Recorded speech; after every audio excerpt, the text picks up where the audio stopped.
questions 1 to 6.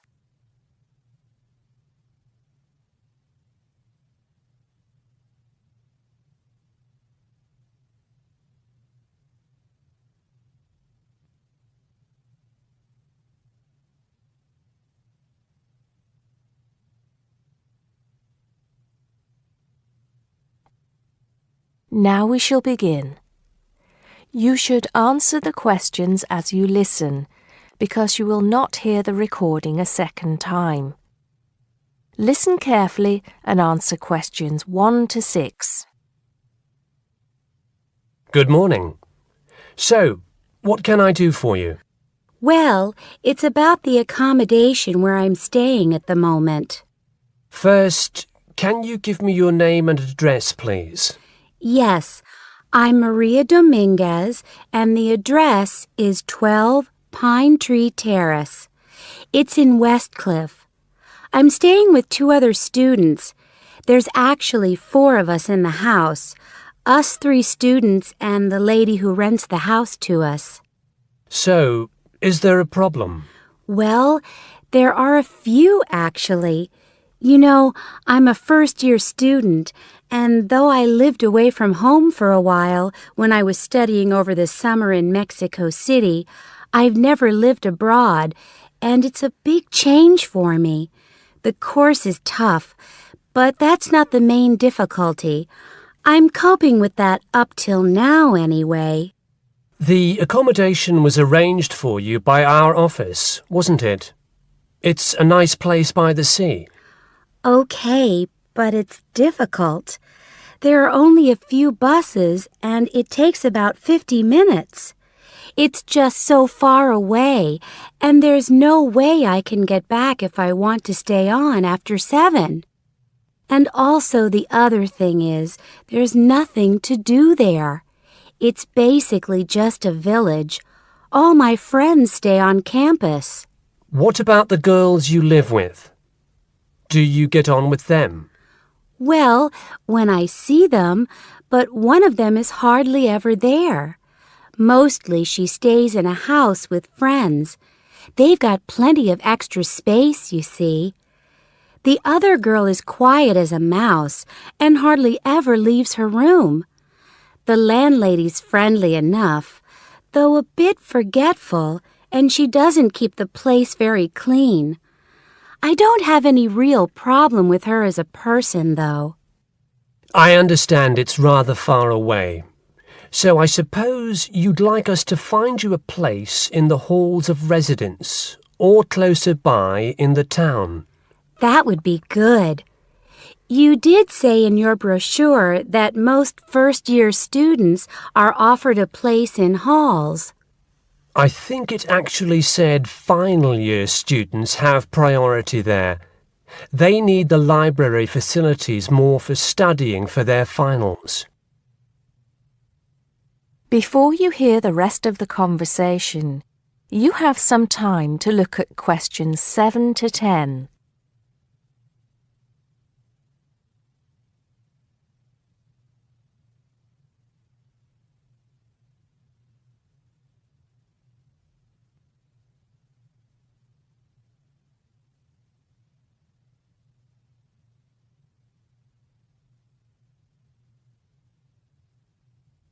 Now listen and answer questions 7 to 10.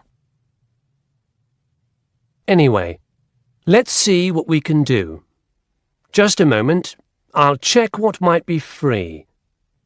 Sometimes students drop out or move from halls, though we were full at the beginning of term. By the way, have you checked the student notice boards? You know there's one in each of the 4 colleges, don't you? There are often requests for people to share houses, and it can be quite cheap. No, I hadn't thought of that, but it's a bit of a risk living with complete strangers. Now, I see there's a room free in Hillside College. That's the one with the tall tower, right? That's it. It's the smallest college and has a reputation for being quite fun. Oh, but it's a shared room. Would you consider that? That's going to be a problem for studying, isn't it? What if she plays music all the time, and maybe we won't have anything in common? Maria, I see you're studying history. So is this girl, Francesca. She's Italian. Well, at the moment I'm doing the General Humanities course, which includes history, but actually I'm planning to change to literature quite soon. That's not the thing, though. I really want a room on my own. Right. I'm afraid I don't see any other openings. There's nothing showing up on the computer, at least on campus. Well, if I have to stay where I am now, I'm going to find it more and more depressing. Here's one more thing we can try. The university owns several places on the Thanet Road and also by the West train station. Both of these are about a 20-minute walk down the hill. They're not the newest of buildings, but I could check for you. Can you come back tomorrow? Oh, no, that's Saturday. What about Monday? Yes, sure.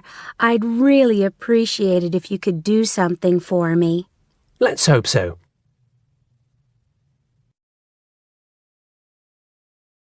That is the end of part 1. You now have half a minute to check your answers.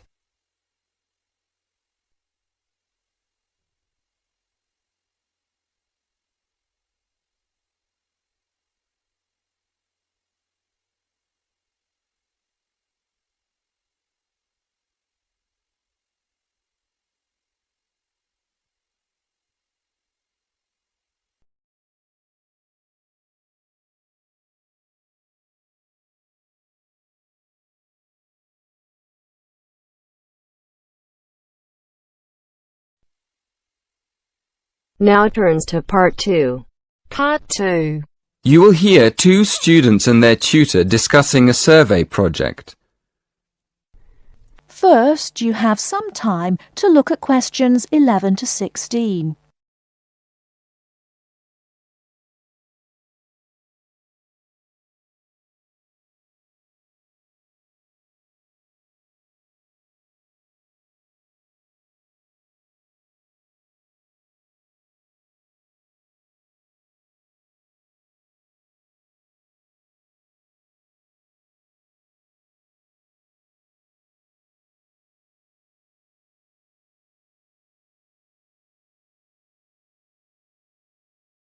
Now, listen carefully and answer questions 11 to 16.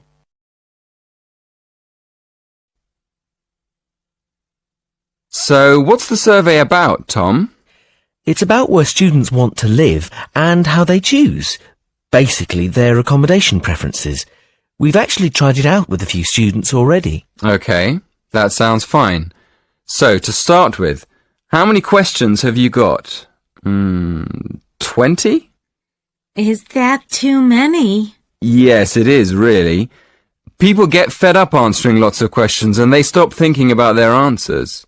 Right, so we need to think about that again. What do you think of the first 3 questions? You want to know what affects students' choice of accommodation when they go to university? Yes, we want to find out which has the most effect. The cost, the number of rooms in the house or flat, or the distance from campus. And then we asked another question. Oh, yes? What else did you want to find out? Well, we wondered whether public transport was important. You know, not many students have cars, so it might be quite important for them to be near somewhere where they could catch a bus or train. Yeah, that's a good question. Before you ask any more people, I've got a couple of suggestions for improving the questionnaire. First of all, I think you need to ask fewer questions. As I said, 20 is really too many. I'd cut it down to 10 if I were you. Okay, 10 questions only. And is there anything else you think we should do? Well, yes. Some of the questions are actually quite complicated. I think you should make them clearer. I think they should be easier to understand. And what do you think about asking more questions about cost? No, I don't think you need any more about cost, but you could ask a couple more questions about the reasons for students' decisions. So we should ask some more questions with why. Yes, I think you'd get quite a lot more information if you did that. Thank you. Before you hear the rest of the talk, you have some time to look at questions 17 to 20.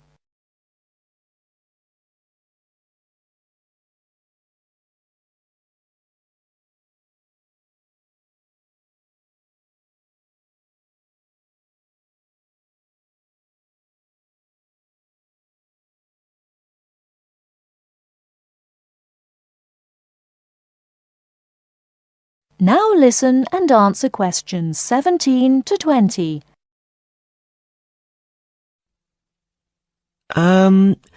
We've already got some results from our first questionnaire. Do you think we could use them? I don't see why not. What have you found out so far?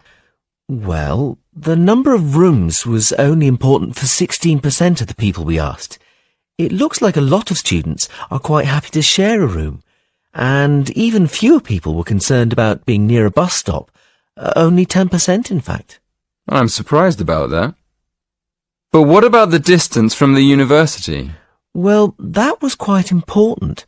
Around 20% of the students we asked wanted to be close to campus. That makes sense.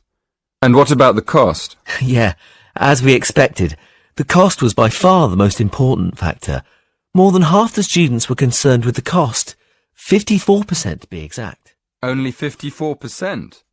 I thought it would be closer to 80%. That is the end of part 2. You now have half a minute to check your answers.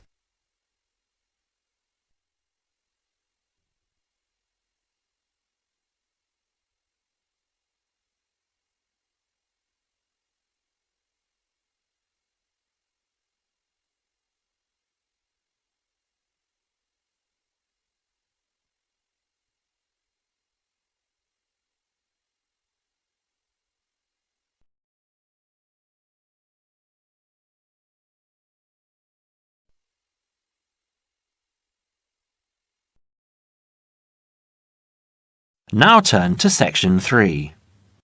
Section 3.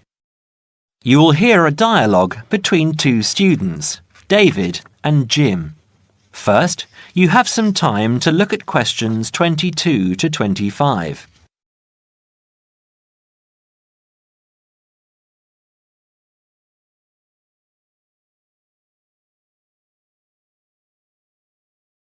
Now listen carefully and answer questions 22 to 25. Hi, Jim. Hi, David. I'm glad I found you. I've got a topic for our presentation next month. What is it? I thought it would be a good idea to talk about glass and how it's recycled. That doesn't sound very interesting. That's what I thought, but it is. Did you know that glass has been around since as early as 4000 BC, when glass was used in the Middle East as a glaze to decorate beads? Is it really that old? Yes, and by 1550 BC, coloured glass vessels were widespread and used for cooking and drinking.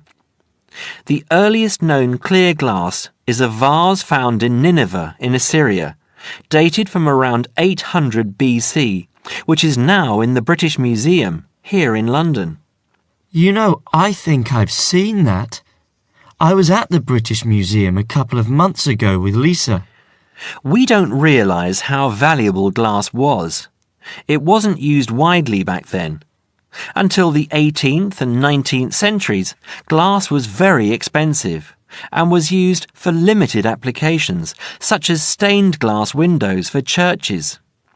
Large-scale glass manufacturing began with the Industrial Revolution, with the mass production of glass containers beginning at the onset of the 20th century, and glass light bulb production automated in 1926. How expensive? I don't know.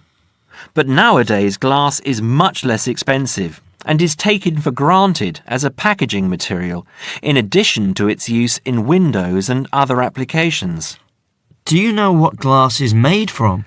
New glass is made from a mixture of 4 main ingredients: sand, soda ash, limestone and other additives. These additives include iron for colour, brown or green, chromium and cobalt for colour, green and blue respectively, lead to alter the refractive index, alumina for durability, and boron to improve the thermal options. Annually, total glass use in the UK is estimated at around 3.6 million tonnes. Before you hear the rest of the conversation, you have some time to look at questions 26 to 31.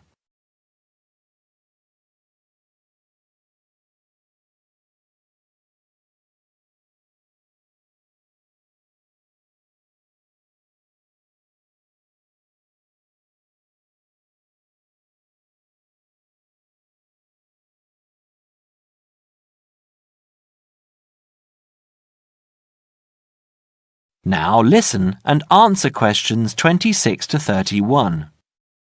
You're kidding. That's phenomenal. What do we do with all that glass? Where does it go? Using present technology, the UK glass industry has the capacity to recycle over 1 million tonnes of glass each year. And this, coupled with the material's unique ability to be infinitely recycled without compromising its quality, creates a compelling case for the recycling of glass.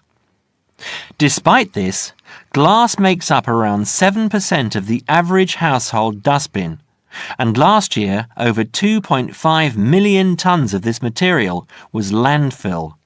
How can glass be recycled? It can be recycled indefinitely as part of a simple but hugely beneficial process, as its structure does not deteriorate when reprocessed. In the case of bottles and jars, up to 80% of the total mixture can be made from reclaimed scrap glass, called cullet. What's it called? Cullet. C-U-L-L-E-T. Cullet from a factory has a known composition and is recognised as domestic cullet. From bottle banks it is known as foreign, and its actual properties will not be known. Recycling 2 bottles saves enough energy to boil water for 5 cups of tea. You know, I wouldn't mind a cuppa now. Did you know that recycling reduces the demand for raw materials? There is no shortage of the materials used, but they do have to be quarried from our landscape. So from this point of view, there are environmental advantages to recovering and recycling glass. For every tonne of recycled glass used, 1.2 tonnes of raw materials are preserved. Recycling also reduces the amount of waste glass which needs to be used as landfill. I know. It's a social conscience we all need to have. Taking part in recycling the waste we produce makes us think about the effects we are having on our environment and enables us to contribute towards a greater level of sustainability. It's not all about economics, you know. I'm sure you're right, Jim.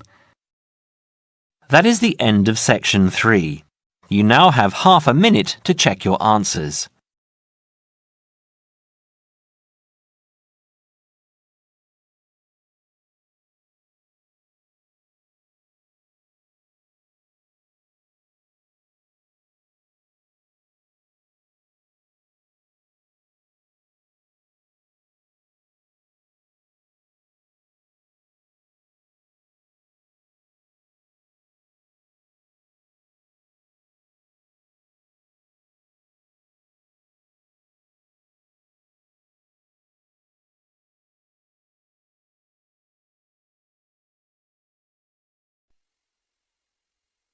Now turns to Part 4. Part 4. You are going to hear a talk about the English pubs. As you listen, complete the notes below. First, you have some time to look at questions 31 to 40.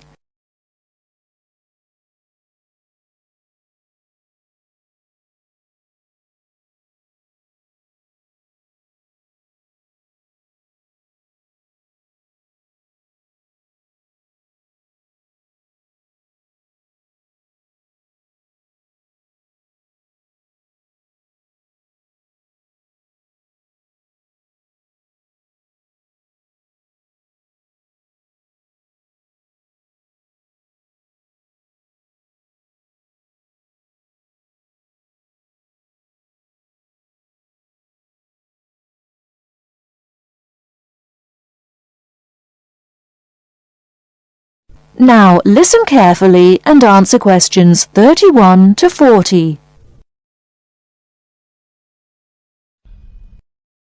In English pubs, the food is usually plain but of good quality. In fact, to taste good, traditional English food, you would do well to visit a reputable pub. Many businessmen habitually have lunch in a pub near their office. In the country, the pub is often part of an inn where you can put up for the night. The Englishman's favourite drink is beer. There are 3 different methods of serving beer in Britain. As you'd expect, some beer is served in bottles. Beer that comes from a tap is called draft beer, and there are 2 different methods of serving it. Keg beer is served with modern method, which uses a gas called carbon dioxide, and traditional draft has no gas in it, and a pump is used to pull the beer up the pipe and out of the tap. Keg beer is served colder than traditional draft. It's easier to look after, and some keg beers are sold almost everywhere in Britain.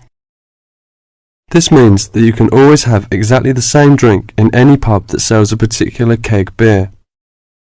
Traditional British beer is probably quite different from the beer in your country. It has no gas in it, and it's not served very cold. But this is not a mistake. Traditional beer drinkers will tell you that this allows you to taste the beer better. Traditional draft is not always looked after as well as it should be, but in a good pub, a traditional draft beer drinker will tell you there can be no better drink.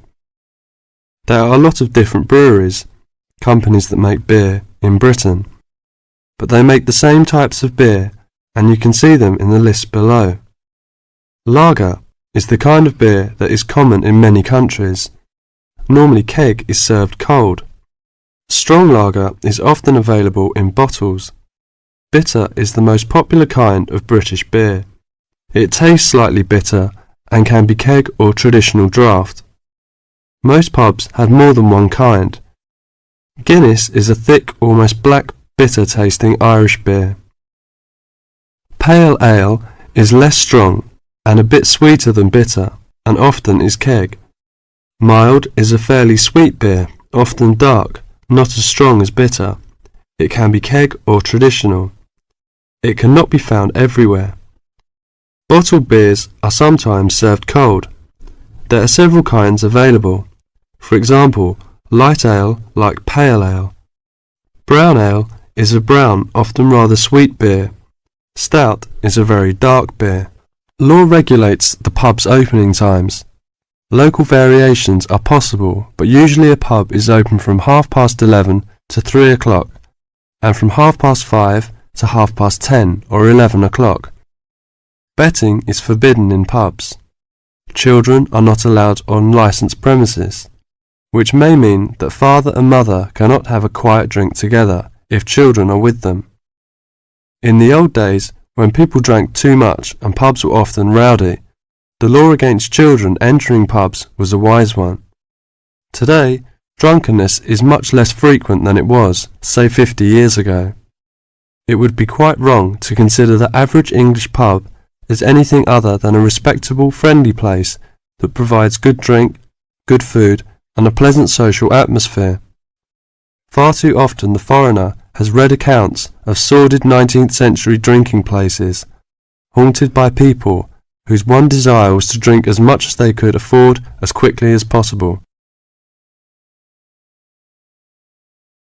That is the end of part 4. You now have half a minute to check your answers.